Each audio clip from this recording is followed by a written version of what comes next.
صنعت میرات النظیر،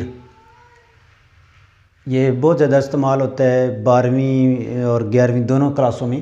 جب شاعر پہلے مصرعے میں کوئی لفظ لائے اور دوسرے مصرعے میں اس لفظ کے متعلق دوسری چیزوں کا ذکر کرے، مثلا پہلے مصرعے میں وہ لاتا ہے لفظ پھول کا، دوسرے مصرعے میں وہ چمن کا ذکر کرے، کانٹوں کا، پتوں کا، پودوں کا۔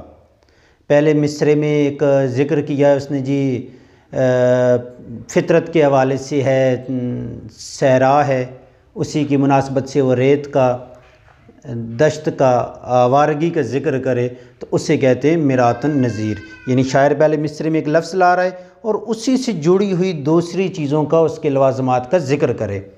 شرط یہ ہے کہ یہ جو دوسرے الفاظ وہ لائے گا، یعنی اس چیز سے متعلق جو دوسروں کا ذکر کرے گا، وہ اس کے متضاد نہ ہوں۔ چمن کا ذکر کرے گا تو اس کے متضاد لفظ ویرانہ نہیں لائے گا، کیونکہ وہ صنعت تضاد میں چلا جاتا ہے۔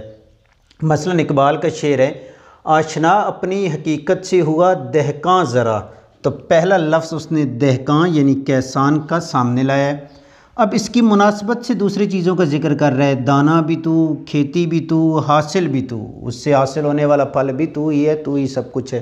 پہلے مصرعے میں ایک لفظ لایا گیا ہے اور دوسرے مصرعے میں اس سے مناسبت، دہقان کا تعلق کیا ہوتا ہے؟ وہ کھیتی باڑی کرتا ہے، کاشتکاری کرتا ہے، اس سے ہی مناسب، اس سے ہی متعلقہ الفاظ کا دوسرے مصرعے میں الفاظ کا استعمال کیا ہے، اس چیز سے جڑی ہوئی چیزوں کا ذکر کیا ہے، اسے کہتے ہیں صنعت میرات النظیر۔ احمد فراز کا شعر ہے، بکنے والوں میں جہاں ایک سے ایک آگے ہو، ایسے میلے میں خریدار کو کیا بولنا ہے۔ اب بکنا جو ہے اس کے مناسبت میلہ اور خریدار، بکنا اور خریدار جڑے ہیں، میلے کا لفظ کا ذکر ہے، تو یہ تینوں الفاظ کیا ہیں؟ صنعت میرات النظیر کا نقشہ پیش کر رہے ہیں۔ ٹھیک ہو گیا؟